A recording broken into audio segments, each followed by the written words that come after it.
we are people as we are now. This is how we look. This is our soul records. We're hosting our Akashic record for our soul, our ancestors. We're also hosting the nation or the place that we were born onto. So you take us back to a past life regression. Maybe we're back in Egypt. We're working in a temple. We're different people, but similar things can be stored in our records of similar programs, similar lessons.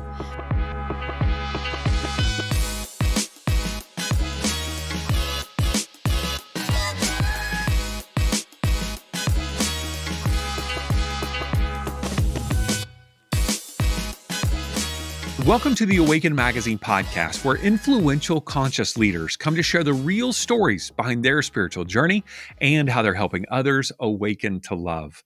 I'm your host, David Trotter. What if there is a library that remembers what you've forgotten? Today, I want to introduce you to Amanda, Romania. She is a master Akashic Record Oracle and librarian who helps you access the records of your soul to experience healing across timelines and remember your purpose. Amanda is a contributing author to our second anthology book entitled Awakened Hearts, Sacred Stories of Breaking Free and Rising Higher, available on November 10th on Amazon. And you are going to absolutely love her story and be inspired by her chapter. Now, if you are drawn to deeper spiritual conversations, you are in the right place. And I want to encourage you to subscribe to the Awaken Magazine podcast on YouTube, Apple Podcast, Amazon Music, and Spotify. Click subscribe, leave a rating or a review. That's an easy way for you to help us spread the word about these incredible conversations that we release each and every week. All right, let's dive into my conversation with Amanda, Romania. Amanda, it is so great to be with you today. Thanks so much for joining me. Thank you, David. I'm so excited. I'm so delighted to be with you. Yeah. I was just mesmerized by your chapter in Awakened Hearts. It was absolutely amazing. And you begin the chapter in December 2004. And so I'm curious what was going on in your life at that time. So when I sat down to write the article, and thank you, I'm so glad you liked it. I really enjoyed writing it because it took me back. I mean, it's 20 years, but I kept thinking in my mind, what was my awakening? Where was it? And in that way, it kind of made things reset and resurface that I'd quite forgotten about. So I was in corporate business. I was a single mom. My whole life within 2 years, it shifted. And there I am thinking, this is not how I thought my life was going to turn out. And I'd been on actually, and I don't think I mentioned this in the article, I'd been on one of these turn your life around experiences, a little bit like the Tony Robbins, but a British version. And I kept having thoughts and insights, and things were very serendipitous of I was thinking of something, then I'd be having the conversation. So I was already thinking there must be this other kind of world. And then I was introduced to chiropractors and people that did blood therapy and people that were life coaches. Whereas I'd been in a world of corporate and university that was always about business coaching and going through the academic lines. So I guess I was really ready for a change that night when I sat down at Christmas and thought, why am I on the shopping channel? This is driving me crazy. You write in your chapter that your kids had been, they had gone to see their dad and you are left there on, was it Christmas evening? It was that Christmas evening, it was Christmas Day night, if I'm honest and truthful, that I'd had my daughter in the morning. She'd gone to her father and his family that lived in the same town. So it wasn't as if it was too far away. But all of a sudden you're watching TV and thinking, okay, this is not how I was writing traditional Christmases. And where are my friends? Where are my colleagues? Where is my family? And I think even back then it was a little bit like, well, where do I fit in society here? I'm not with the couples. I'm not with the families. I'm not in a big city. My friends had cancelled on me. And I guess I was trying to get out of that little bit of a, like I call it, a pity party. And something within that Aries spirit of myself just said, take some action, do something, start looking for something. And that's where I kind of went online and started to search. And you came across a retreat that, what was it about that retreat that intrigued you, and why did you ultimately sign up? So here was an interesting thing. For years, I'd worked for a company called Clark's Shoes. Um, I'd worked with them from like 15-year-old, and I had my own franchise businesses with them. And I'd been going to a town called Street. And you could always see that you had to go through this town called Glastonbury. And everyone said it's a strange and woo woo place, but I'd never gone. And suddenly, this retreat center shows up. This angel workshop showed up for the summer. And I thought, you know, maybe just getting out of my way and getting out of my head and doing this workshop of angels in the summer might be of benefit. And then I looked, and the place that was next door to it was this retreat center in Glastonbury that was offering these spiritual detoxes. And so I thought, well, I've got the weekend. I could drive down. I can do some business while I'm there because I can go to the next town. And I just clicked the button and sent the money through on the credit card. And at the time, it was one of these very simple websites with a dove on it and some healing rooms, with nice messages of you are loved and you are beloved. And I thought, well, how can that be a difficult challenge? And were you spiritual at the time, or was this something completely outside of your frame of reference? It wasn't as if it was out of my frame of reference because I'd been going to these uplift your life events, Oh, but it was right. really about think positive. These are the 7 conditions of the humankind. So again, it was these things of they were opening to that, but the realm of crystal balls and um, doing that kind of Reiki healing that hadn't come onto my remit yet. But Mhm. tarot cards had, oracle cards had, and I seem to have this uncanny knack of being able to play and show cards, and people go, wow, yeah, that's what's happening in my life. So at the first, it was a little bit more entertainment as I became more and more proficient or open to it. Mhm. So, in your chapter, you write about being at this Glastonbury retreat and you have this life changing dream. And so, I just want to read this paragraph. It's so beautiful. And I want to, in the process, have you share with us, how did you make sense of this experience, right? How did you make sense of this dream? You write, that night in a creaky room above the meditation room, the dreams came. I found myself wandering a misty hilltop where our retreat center was located, hearing voices whispering from stone circles and the large monument placed strikingly at the top. A silver eyed hare appeared, a rabbit, staring into me as if it knew every choice I had avoided. It turned and ran down the steeper side of the hill. I followed it through twisting lanes until we reached a mirror standing in the middle of a field. When I looked in, I saw myself not as I was, but vibrant, laughing, and wind tossed. Has you had this dream that sounds so vivid that you remember 20 years later, even, right? How did you make sense of that experience at the time? So when I'd first arrived at the retreat center, again, it was like a big house, like a 4 bedroom, just a regular house in England. And what I found was that she had a collection of books. She had collections of pictures. There was Egyptian art. There was local art, Druid art. And I think as I'd gone in, I'd had this kind of emotional or visceral connection with these pieces, and they'd started to come into my memory.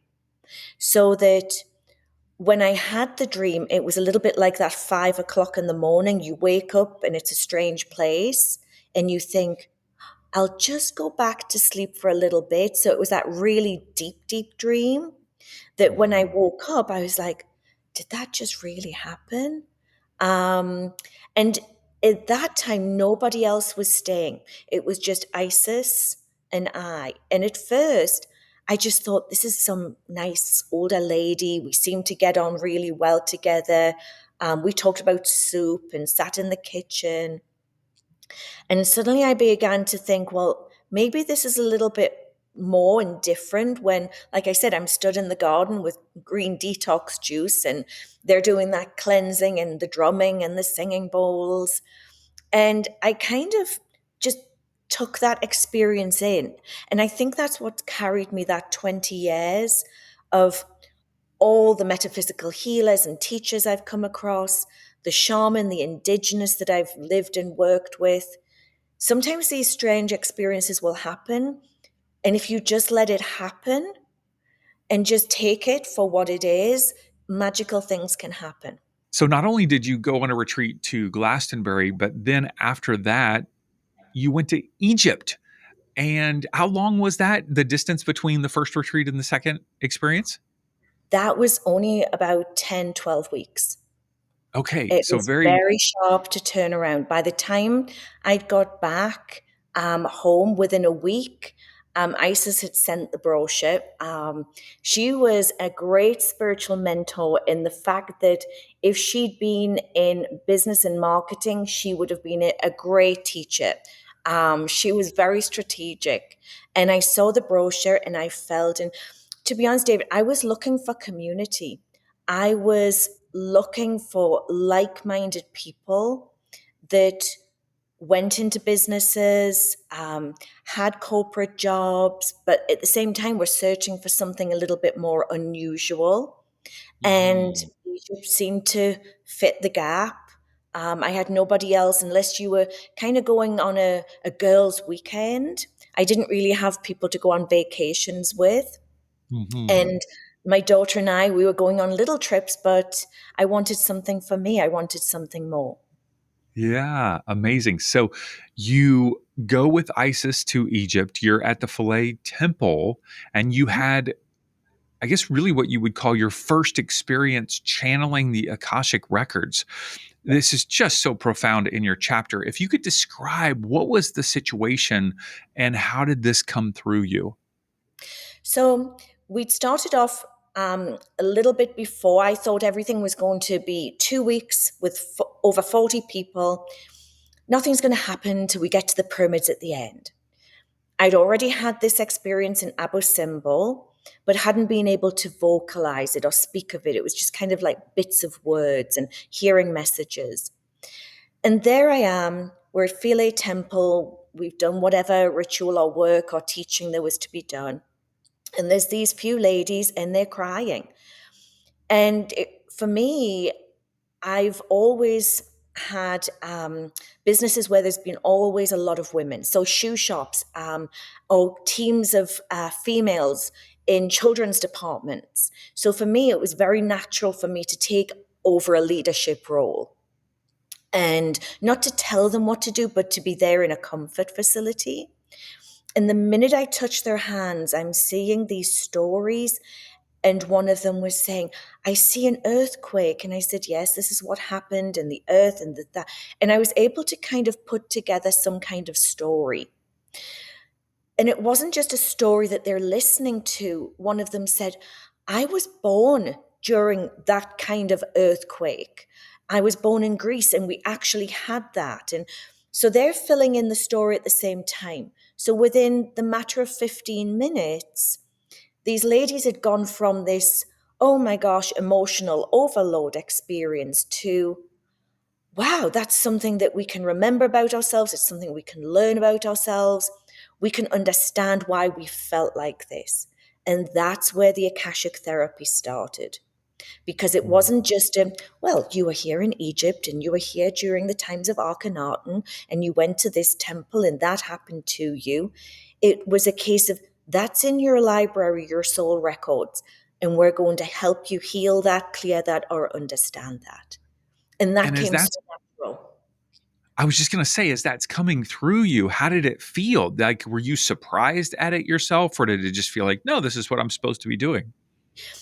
At the time, you don't think this is what I'm supposed to be doing, but at the same, it's a case of, oh, that seems to work and help this situation. And I think all my background in retail and management, when you have situations with employees or with suppliers or with customers, you naturally have that response, or I thought everyone did. And then I thought, well, I'm just, I've got this emotional intelligence that seems to tap into things. So I'd already rationalized in my mind that this is not a scary thing, that everybody can do this. And over the years, I started to realize that perhaps everybody didn't. But that's what had made me, I guess, successful in the corporate world. And even in university, I'd been able to read a situation in the academic field, and people would say, why does her mind work like that? Mm-hmm. And so being able to do that in a sacred site felt like I'd been doing it for lifetimes. And at that Mm-hmm. time, I hadn't really understood what reincarnation meant. I didn't know what past lives meant, except for everybody seemed to be having one, but they all seemed to be locked in the story. And I was looking, thinking, is that really helping you? Is that really serving you in your life to think that you're this past life pharaoh? If you are, or you were, but what are you going to do with it now? That was my main takeaway from that. Mm-hmm. Did you have any sensation when you were there that you had had a past life there? I know you're saying you didn't understand past lives, but as they're all referencing this, I would think if I was standing there, I'd be like, well, did I have, like, was I here too? Like, did you have that thought going through your head? So when you're working with your past lives, sometimes they don't come in linear. They come in Mm-hmm. little pieces. And it actually took 3 journeys for me to figure out what had happened to me there. So Philae Temple, there I am, and we have an experience where there's a group of ladies decide, well, we're going to go back to Philae Temple because one of us is the real Isis. And I'm thinking, these are adult people, and we've got an Isis, and there's a real Isis. What is this? And why am I sitting on the floor listening to this? And so I'm taking in this story, I'm taking in this journey, and a few days later, we show up in Edfu Temple. And anyone that's visited Edfu Temple, Temple of Horus, it can get mobbed with people. And we're coming through as a group, and there's tourists everywhere, and I'm getting pushed and jostled. I'm beginning to panic. And this young gentleman in our group, a priest, just very small, I remember still, he reached out, he grabbed my hand, he stabilized me so I could walk, and he's like, we're not leaving you in this place on your own. And when we got out, it was really emotional, and I couldn't fathom the story. I just knew that it had been a struggle going from oh, beautiful, divine feminine to oh my gosh, this masculine feels like I'm in a war zone. And it wasn't until 3 journeys after that, and my teacher looked at me and she said, were you an oracle in that temple? And without even thinking, I just said, yes, yeah. And it wasn't nice. And I had to channel, and they made me channel, and they made me bring in things of shadow, and it wasn't good. And all of this storyline then came together. So when I wrote my first book, my novel, Return to the Temple, it starts off with the stories of Glastonbury, but it goes into my past lives as that oracle in Edfu Temple. And it's took me Mm-hmm. 20 years almost to heal that I can now take people to that temple. And it's a beautiful, beautiful, gentle experience. But it Now, takes a while. yeah, when you're having this, I guess, remembering, is this remembering it sounds like you're saying the remembering of you being an oracle in the Edfu temple was kind of over time. You're putting these bits and pieces together. Is that through like a past life regression? Is it through meditation? Is it just through conversation? How does that come to you? So it's a little bit like saying, okay, we're gonna put the jigsaw puzzle together. And actually, an example of that, which I know we're pulling off a little bit from Egypt, but I very many years ago in 2013, I went to the Frankfurt Book Fair, and I'd never been to Germany, but I'd always had this like emotional feeling that something had happened there. There I am. I'm at the book fair, Frankfurt. It's the big. It's like, going to the most amazing game or theater show. I was just like, oh my gosh, and my book's there with Random House. It was so exciting. And I have this dream the night before that I'm on a train. I'm a young child and I die. I'm on my way to the camps and I'm only 3 or 4 years old. And then I see myself transitioning out my body. I feel a sharp pain in my leg. It's real that I start thinking, am I supposed to even be here? So I store that story away. And that's 2013. Fast forward to 4 months ago, and I'm working with a client. She's Chinese, and Gloria and I have worked for a long time together, and she's in Germany. And we decide to explore an area in the life between lives, which is that kind of heavenly zone in the Akashic libraries. And this is And just 4 months ago from right now. just 4 months ago Okay. from now. And all of a sudden, her and I are stood looking over the balcony at the souls transitioning from the earth plane. And I said, where are we? What are we looking at? And she said, these souls are in such pain and problem and issue. And I get the click, 1945. And I said, Gloria, are these the souls that are coming up after the atomic bombs? And she said, yes. And so she's in a full meditation regression. I'm, fully conscious, but I'm getting these little messages. So we then go back and investigate it later. She's in a full regression. I'm doing the leadership questions, but I'm there with her. And what we figured was that I'd crossed in 1943. I'm there in 1945 with her. We're on this front line of heaven, you could say, receiving all of these people that have just gone through the bombs in Japan. Because between the 6th and 9th of August, 100,000 people transitioned off the earth plane. So I'd been pulled out in 1943, so to get back up to do my work. What was interesting was she said in the regression, wow, it took 20 years for us to sort these records out. I transitioned back down in 1968. So from 45 to 1965, I've been upstairs working these records out, sorting out and helping these souls, that then I can come down in 1968, and then 57 years later, I'm here with you. So that's how you can track it on timelines, but you have to be open to the story and not get lost in the personality, not get lost in the ego of it. So that's how I found out that's my story. When you say get lost in the ego of it or the personality, what does that mean? So sometimes what can happen is we are people as we are now. This is how we look. This is our soul records. We're hosting our Akashic record for our soul, our ancestors. We're also hosting the nation or the place that we were born onto.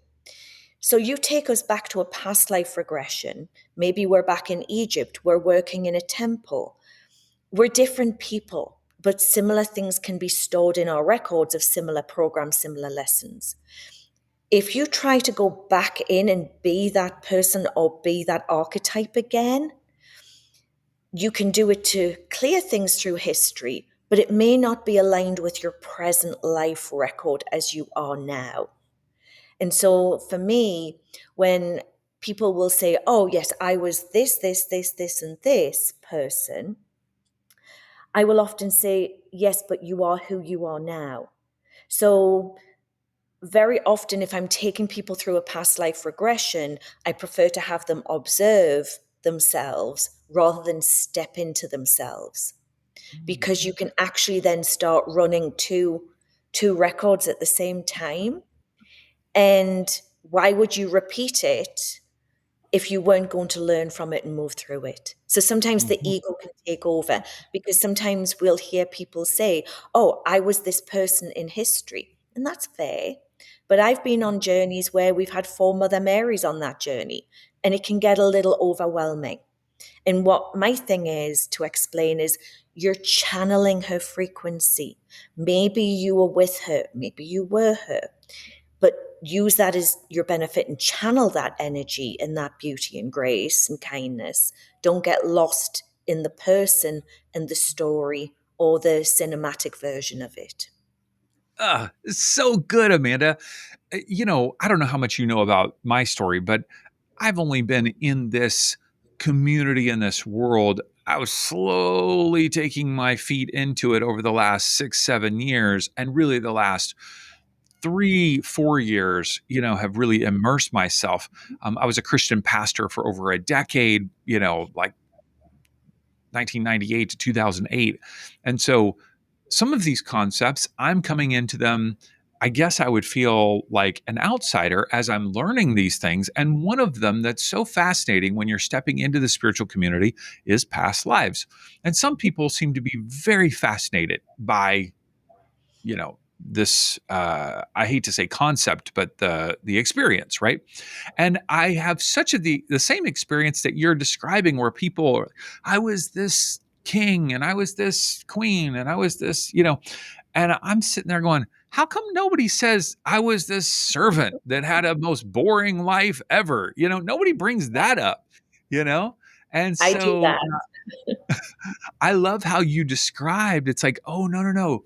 No need to relive it, learn from it. What are the lessons, and yet not get caught in it does feel a little egoic when people are describing all of the things that they used to be and do. And I will be honest and go, I don't know anything about my past lives.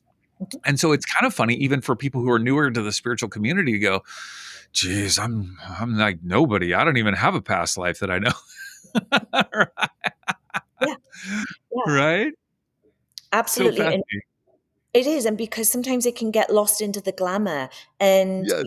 Yeah. I'm all about, let's be, we're the servants, we're the cleaners, we're the people working in the farms. Yeah. Um, because it can take us out of ourselves. So, especially in Egypt, because um, in Egypt, the experiences that I'm taking people on are for learning aspects, spiritual growth. And Egypt teaches lessons in ways that we don't even see coming some of the times. You think you're there for a big spiritual awakening and you lose your credit cards. You think that you're just going to observe and you've got your epiphanies and these downloads happening. And like I said, I've been leading that for over 20 years now. So I've kind of navigated both sides of it. Amazing, amazing. Mandy and I are actually going to Egypt on Friday morning for 10 days. And so I have never been there. Mandy's been once before, but she was not in kind of that spiritual mindset. And so we have a guide that's, going to be taking us to all these places that you're speaking of. And I just, I feel like I'm supposed to just be open, right? Be open to the experience. That would be my recommendation as well. I just worked with a lady. She's going out. Which I think she left. Was it today? She leaves. She's with a group of 80 people. Another spiritual teacher is taking a group. So there's lots of people heading that way. And I was fortunate enough I've worked with the archaeological groups there. I've worked with the guides there. My mentor was a gentleman called Hakim. He was one of the original gatekeepers of the Sphinx.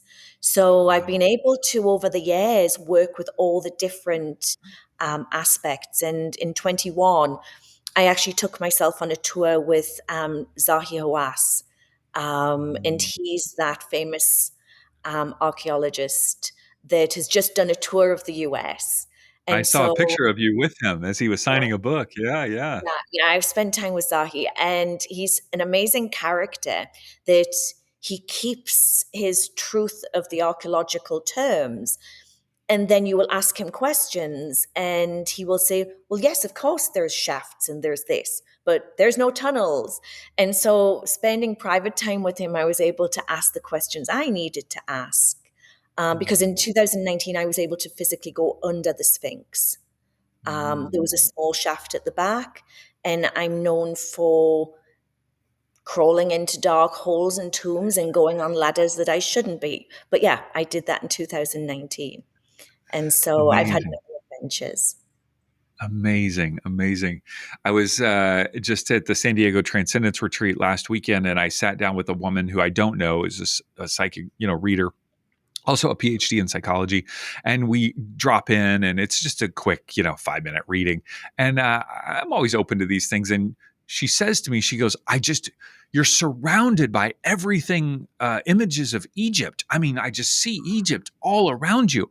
And she's like, all these guides are coming through, and I see Horus as Horus is coming through to be like a guide and a support for you. And then she says, uh, mind you, I'm a 6'5" large man, and she says, I see in a past life you were a woman of high esteem, and yet you were of very short stature, a very short woman. I'm like, how come I'm a short woman? What is this? Ah. So Well, anyway. there were two choices for women in those days. If you were highborn or of royalty, you either had to marry the husband that was chosen for you, or you became a priestess. And Mm, so, therefore, if you went in under the priestesses of Hathor, which were the counterpart to Horus, mhm, um, you were brought there for the festival times. mm, And many of the festival times are starting to resurface again, because Egypt, even though they're doing these traditional displays of everything, what we're mhm, finding is it's activating those past life realms as well. So this is mhm. why people are having more open thoughts, connections. They want to travel there. They're curious about it. We're having a renaissance with it. So we've talked about Akashic records, but also Akashic therapy. So Yes. I'm curious, first of all, if you would maybe help us define both of those things, how they Mhm. are related, perhaps how they're different, and even why this is an important tool in our spiritual development and our just life experience here on earth. So working with clients, working with students, one of the big questions that we get, and you possibly get this through the magazine and your work as well, is why am I here and what am I here for and what is my purpose? And Every single so, person on the planet is asking that. yeah, I did psychic, like those hotlines in 2007, 2008, and people wanted money, health, relationships, but now it's soul purpose and why am I here? And Wow. so, what I began to see was that there was all of this information. If we could just find out where that information was, and if we could look at ourselves in that way. And I saw that you could do that with astrology, human design. You can do that with all of these different tools that they've had for, thousands of years. And I began to think, and I think this was my first article that was published in September with you guys, of I was trying to explain it to my students in China. And I have a large group of students in Asia. And obviously, with the language barrier, I don't speak any Mandarin.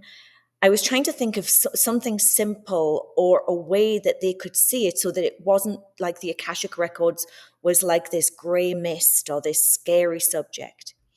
And what I said was if you can think of yourself is your physical body is the hardware of a computer. Your mental thoughts, emotional beingness, your soul is the software. If you're working with your laptop or your computer, you're kind of cleaning out things all the time, the old emails, the spam, you're uploading images, you're uploading thoughts. And sometimes you've just got too much on the overload, you're on that spinning wheel and the system crashes. So if you can think of yourself in that way, that you then look at yourself on the desktop and say, this is the things that are toxic in my life, toxic in my body, toxic in my thoughts. And there's various teachers and modalities you can use that are amazing resources to clear that out. And then I want to manifest these things or create these things or work on these things. So for me, that became just a normal, well, why would you carry all that gunk and rubbish and stuff when you can have all of this new in this new world and new thought and creativity and following that plan? And then I began to start to see, well, maybe there is a Akashic cloud, like a Google cloud, where all of this data is stored, like little grains of sand. And if you can tap into those various grains of sand, can you receive information? So using computers and saying to people, well, Google that or AI that, that's normal and natural now. Now, 200 years ago, a librarian like me would be pulling that information where we'd be burnt at the stake. But now, no, if a computer can transmit that information, our brains were only using maybe 10% capacity. What if your brain works where you're able to pick up information? And they've done studies where I think Deepak Chopra did it, Bashir did it, where they've studied them when they're channeling or doing their meditations. And they've started to see their brains firing in different ways. So for me, when I'm giving people information from their Akashic records, that makes perfect sense that I'm pulling it from some sort of energetic electrical force. And what I then do is go, okay, I've got this information. I'm always very, very clear with a client or a student of what is your intention. And so that starts the search.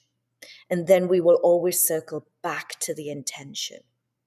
Because basically, we can talk all day about your past lives and your future lives and this. But if that's not where they want to go, it's like saying into Google, find me a house. And Google comes back with somewhere in Singapore. Whereas if Hmm. you said, find me a house in West Sedona of this price, this type, this, we can be more specific, more strategic. And so Hmm. that was my first thought of how I shifted Akashic Records into a therapy that we can use and work with. Hmm. So, how do you then take this information? Let's just take a client for example. Let's just go. Someone is coming to you, and what is the most common presenting problem? The purpose question is that, what is my purpose? What am I supposed to be doing, or is it more relationship and money related? Okay, I work with three different types or what I call niches or groups of people. Hmm. There will be my frontline people that are coming in, trying to make sense of the way that the world is now, their Hmm. relationships, maybe some money, where they live. And I can work with many different resources to say, okay, with the Oracle cards, this is your contracts with these people. This is where you're working to. These are things to just red flag for you. We don't go into anything dark or shadow. It may be some ancestral things. Well, I think that played out in your grandfather's life that's kind of coming into you. So we kind of sort them out on what I call a daily basis. Hmm. I work with a lot of spiritual mentors and teachers and coaches. And so they will often come through and say, I'm doing this project, I'm leading this retreat, I'm doing this event. What is my higher purpose and what is the placement of that? So we'll go into their present life contracts. This is what it's here for. And what I love is when I'm able to actually take them in. So it's a little bit like taking you to a fancy hotel and you saying, well, the answers that I need are in that room, and me opening the door so that you get to work in that room. And you do I that just through like a meditative regression Yes. experience, I'm assuming. Yes. Mhm. Yes. On my YouTube channel, we just started Akashic Answers, where I'm doing actual readings with people that you can I've watched see it. it. Yeah, YouTube yeah, channel, we yeah. just in lifetime. And the new one we've got is a young lady. She's a life coach. She's doing this amazing foundation event for people with disabled needs. She's got to set up a big event over in California, and we took her into a visualization or a remote view experience where she can create that on the energetic level. She can Mhm. see it aligns with her soul, so she brings it in. So those are the soul purpose. And then Mhm. I have what I call my special ops. And special ops are distinct businesses, documentaries, projects that they want to have a behind the scenes view. I was military trained in remote viewing, and I'm academic trained in business. And then I have all the spiritual stuff. So by blending those worlds together, I could help people create strategies for these special projects, working in film, working in business, working in big events, working in various political aspects as well. So these are ones that someone will say to me, I need help with this. And we help them get to where they need to be with the help of the spiritual tools that we have. All right. I understand the first group, they're struggling in life. You come alongside them, you help them, Akashic Records, providing them with therapeutic support. I get that. Okay. Second group, they're leaders, healers, and coaches. They're coming alongside. They kind of need the same thing, but more in their business life purpose. This Mhm. third group, though, I'm curious about because you're saying that a leader is coming to you with a vision for some sort of project, which could be a film, it could be their business, it could be a political endeavor. How do you help them? Like, what does that look like on a practical level? I'm having the conversation with you. I cast my vision. What do you do next? So, very often people will, all of my work is often referral because when you're going into an area like this, there has to be this extreme trust. Hmm. And sometimes I will have someone they just book in. I don't know they're a new client, a new person, and then you're slowly working with them, where you see that this person possibly has like 8,000 people working for them, and they've booked in because they've been told by someone this woman can help. Don't know how she does it, but she can help. And so when you're reading, it's a little bit like saying, okay, and this is what's being presented to you. This is your contract with this. This is what you're trying to establish. This is what we're doing on a global level. These are the red flags that perhaps you could be looking for. And then what you do is with them is leading them in on that energetic of what they are seeing, what they are feeling. What is it like to go into that room and speak to that 5,000 people? What is it like to go into that group meeting when you're preparing for this big project? And also with them of explaining this is the karma that you're possibly creating. This is what things that you need to be aware of that you are affecting in the universe, that as you put that energy out, that energy can come back. So you're explaining the energetic and the spiritual logistics of it, that they can know it, feel it, sense it, so that they go in to an experience and they feel prepared. So my Mhm. job, like I would have done say 4,000 years ago, I'm in a temple in Egypt, and the Pharaoh comes in, and the high priest said, the oracle will speak with you. So the oracle, she comes out of the back room, she sits with them, she gives them their insight, things that they need to be aware of. She knows nothing outside of her room because she's not exposed to all these different things, and she lets them know what's coming, what's happening, things to be aware of, things to be prepared for. Mhm. And so, therefore, it's a little bit like I will have conversations or go through things, and then, 4 or 5 weeks later, you read it in the news, and someone else is saying about that. And Mhm. you kind of then have to go, oh, That's interesting. Wow. Hmm. And you move along from it. You don't get attached to it. But sometimes with those special projects, when people need to know the energetic backstory of it, um, that was where I was selected on various levels, and sometimes it can be a whole industry, and sometimes it can be back to my regular lovely people finding their way through their spiritual life. But that's Yeah. how I ended up in the documentaries. That's how I ended up in those worlds, looking at the sacred backstories. And the one about the women of Standing Rock was then being able to give the perspective of what had historically happened there, what had ancestrally happened for those families, um, and moving and shifting energetics so that they could do the project that they needed to do. When you say shifting energetics, what does that mean? And how, like, what's the result of that? Okay, so there's a work within, it's called family constellation work. Hmm. And family constellation work is a therapy in itself, psychological, where you bring groups of people together. They take on a surrogacy of one person that's looking to heal something within their family.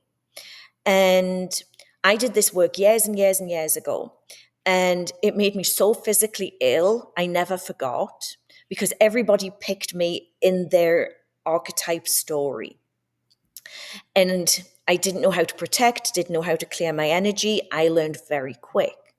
So, what I found was that if you can take someone into a remote simulation in an energetic field with no trying to control the situation, but open the doorways, what then you're doing is you're creating something within the universe, like a virtual field of energetic for that person to move into. Mm. So people create that field with me, and then they go about and do their projects. And then I'll have someone say to me 6 months on, I watched this thing on TV and it was this and this. And I'm thinking, yeah, we worked on that for 6 months, but that's not for me to share. That's that person's work. That's what that person's doing. And then the universe feeds back to me that it's making an impact. So Mhm. it's not my work to do the impact, but as a librarian, I can help them create that constellation to create that work, that network, to do the work that they came to do. So, Mhm. in that way, I find those projects are really fascinating. Mhm. Yeah. Tell me more about that in terms of your own personal motivation. I hear fascinating, but like, why do you do this? Like, what's your motivation? So, I think with my motivation, the first thing is curiosity, and I've always been a lifelong person that wanted to study. I did my MBA in business management through Durham University, and they invited me back on their doctorate program.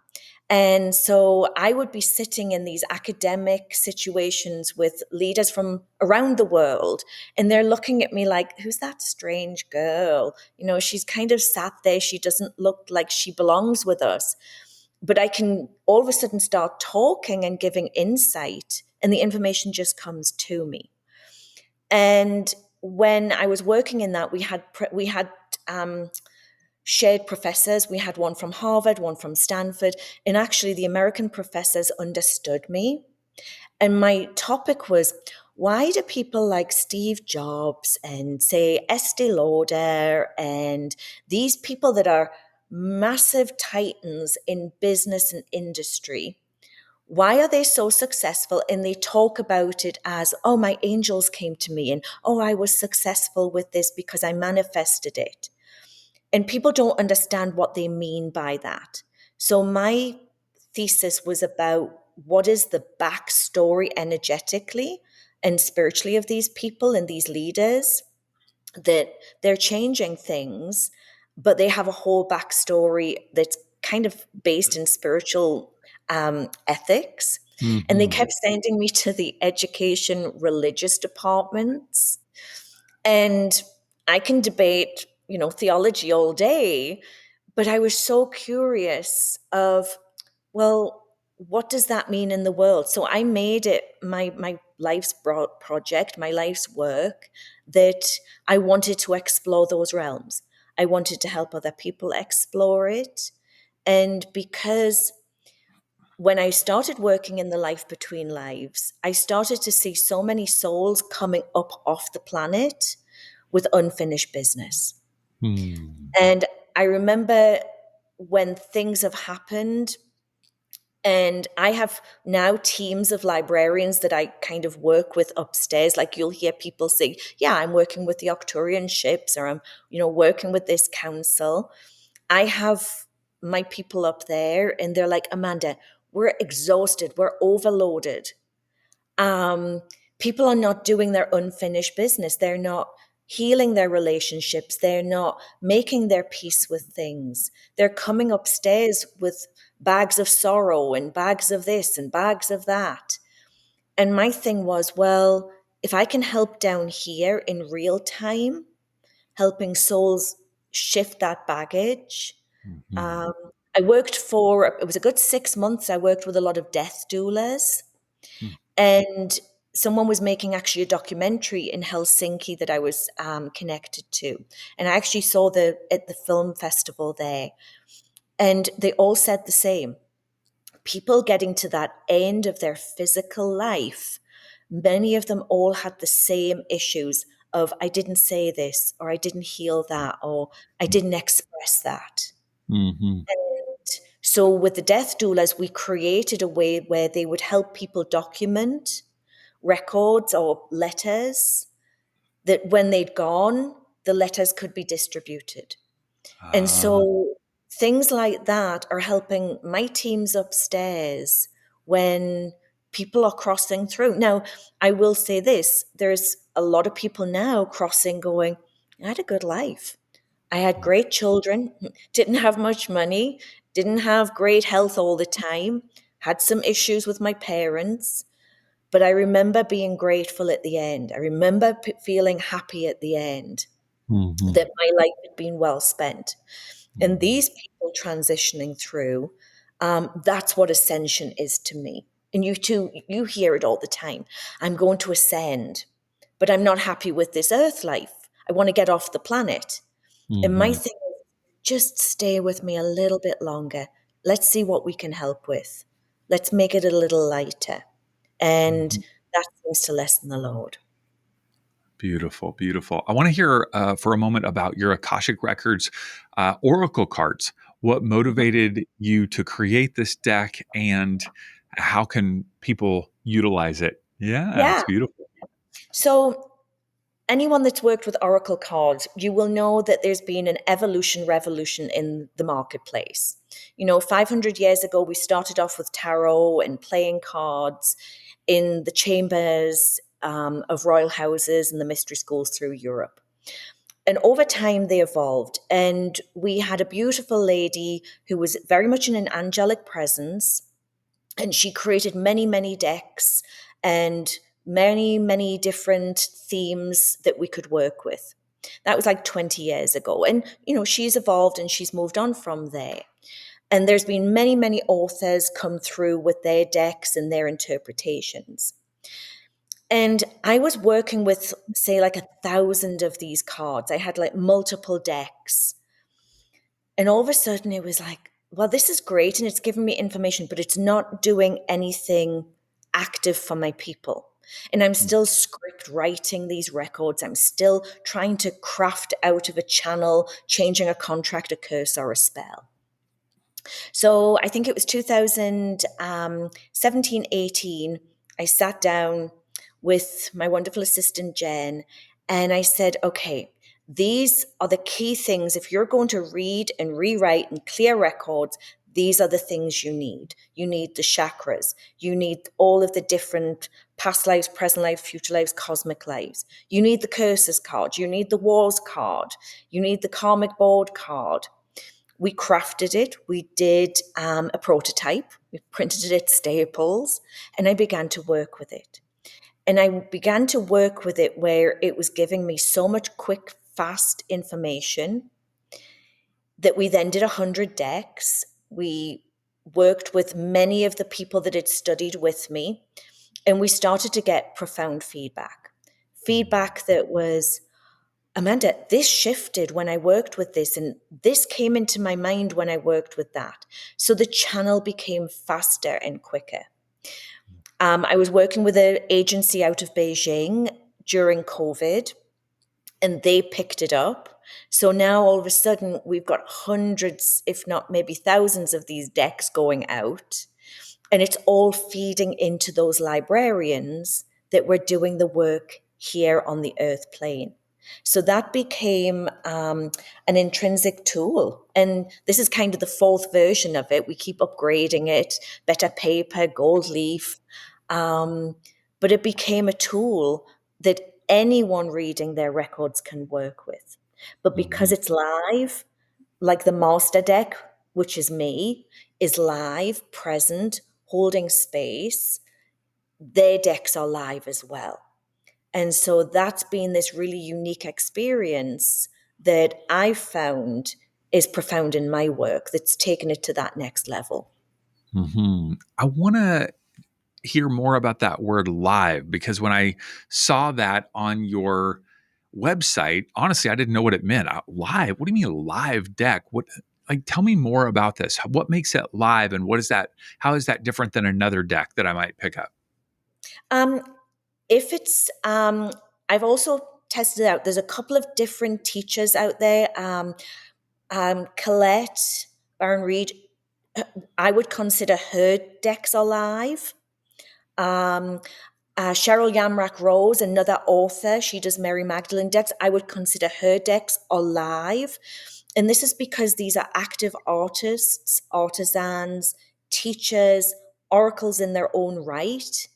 That there seems to be an energetic, one of the very well-known teachers, she kind of got rid of all her decks. She burnt them. And a lot of my students and um, people that I've connected with, they're like, Amanda, oh my gosh, it's like something died within me. And I said, it's because that teacher has gone on to a different experience. And this is what you're working with. So you'll be looking at other Oracle decks and how they're working with this. But what we're saying is, so if it's something that's very, um, I would say, generic created Mhm. and doesn't have a platform of energy behind it that's protecting it, clearing it, working with it, it's going to be like working with playing cards. You're getting information, you're getting answers, but it's not necessarily working in the different fields. So when you're working with this, um, you know, what is it the purpose of today? Well, it's kind of, we're working on this crown chakra, this knowledge, this karmic connection, and possibly somebody out there is watching this going, wow, the top of my head's kind of feeling a little, activated, or I'm connecting to Amanda and I'm having some thoughts. So when we do these live podcasts, I'll have people come back and say, wow, I watched it and this is what I got and this is what I thought and this is what I said, because we just don't know how we're affecting. We Mhm. know that electronics and these electrical waves, we talk about it all the time, oh, I need to put this block on my phone or I need to work on this energy of this. But when you actually say, it works in a web of energy, then we Mhm. go, oh, that's a little bit powerful, crazy, strange. But that's the work I work. That's what I do. It's like we're Mhm. all affecting. Words affect us, thoughts affect us, deeds affect us. Beautiful. Thank you so much for sharing that. That's really cool. Um, I want to hear about retreats. You lead a Yes. lot of retreats, but I want to hear why retreats are so powerful versus I could do 10 sessions with you, or I pick up a book, or I utilize your oracle cards, or I go to a Reiki heal. Like there's a million different modalities. Why do you believe in retreats so much? So, how I've structured my business is it depends on the depth and the level you wish to go to. So you could start with a book, you can start with a session, you can start with a video, you can start with a program, a training program. There's something about taking people to certain places that shift the paradigm, shift the energetics. And I'm very, very strategic in the retreats that I work with and where they happen. So I have my Egypt retreat, which is the experience of the outside. You're going through temples, you're receiving activations, you're receiving information that then we process in the quiet times of the day and the night. We're not talking about everything, you're journaling. I'm showing you how to pick up energy. But I can't teach you that from a book or a talking experience. You have to have it live. So when I'm in a temple and someone will say to me, oh my gosh, I just got an activation, or I've got them in the pose of the Sphinx and they're receiving an initiation that's for them. I can't do that in a Zoom room. Even though Zoom is very powerful, live is very powerful, I can't use that energetic of Egypt unless I've got you on the spot. I think my next article is about the karma of a nation and how the locations we are at affect our spiritual well-being and our spiritual records.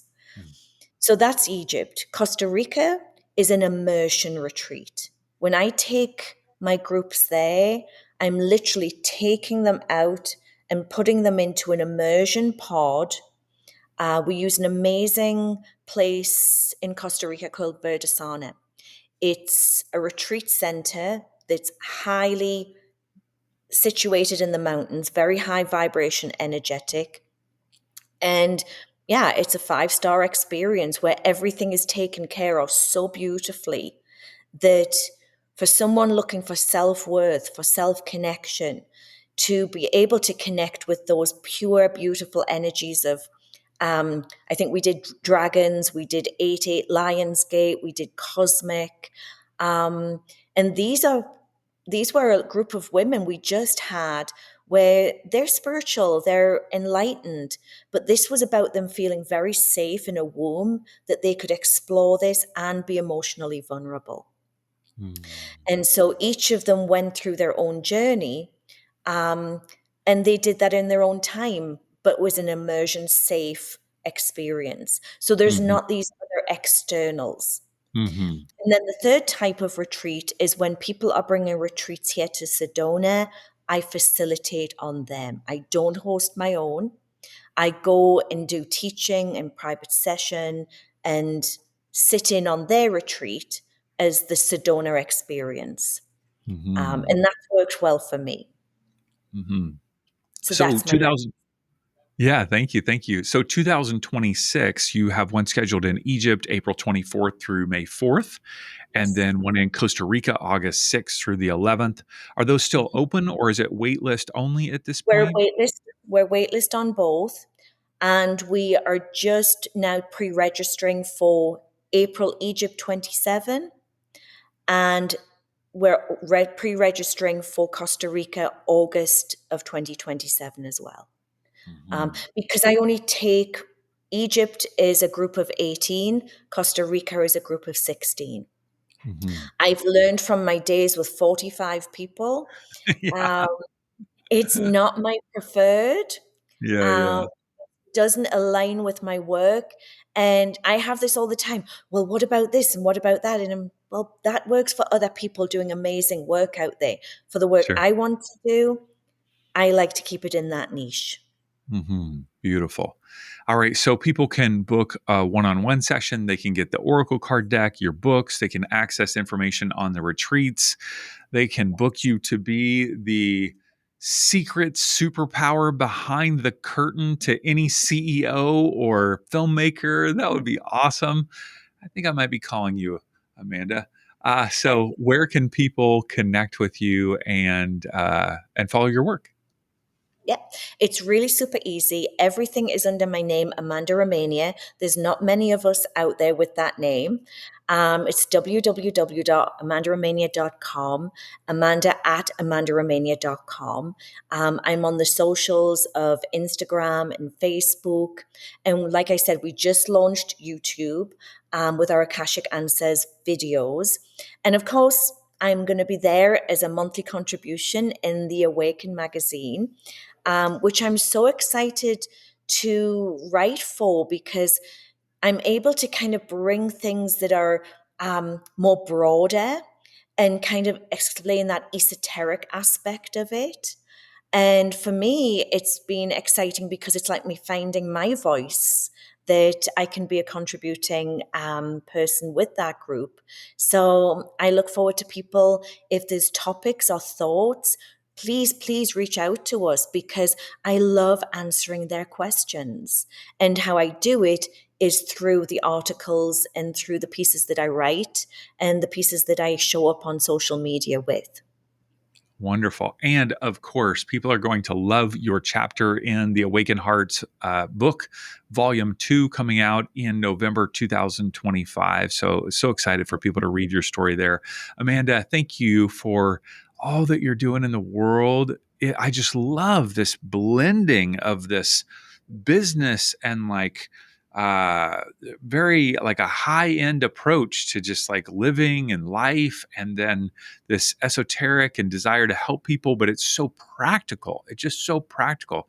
You want people to have a great life here, and you want them to heal, and so that they can transition well. And so thank you for what you're doing in the world. I really appreciate it. No, my honor, my pleasure, David. Thank you so much for everything you guys are doing. Thank you for letting me join with Awaken Magazine and be part of that group, that tribe. And thank you, everyone that's spending some time to share some time with us in this. So thank you so much. Thanks for listening to the Awaken Magazine podcast. If you enjoyed this episode and our other conversations, would you mind taking a moment to leave a 5-star review and maybe even a comment on Spotify or Apple Podcasts? That's one of the ways that you can give back to the show and help us reach more people. And of course, feel free to share the episode with a friend. And if you're not already on our email list, we send out an inspiring email every Monday morning full of articles and interviews. Just head on over to awakenedmagazine.com and click subscribe and join for free. Our hope is that all the resources we share will help our world continue awakening to love.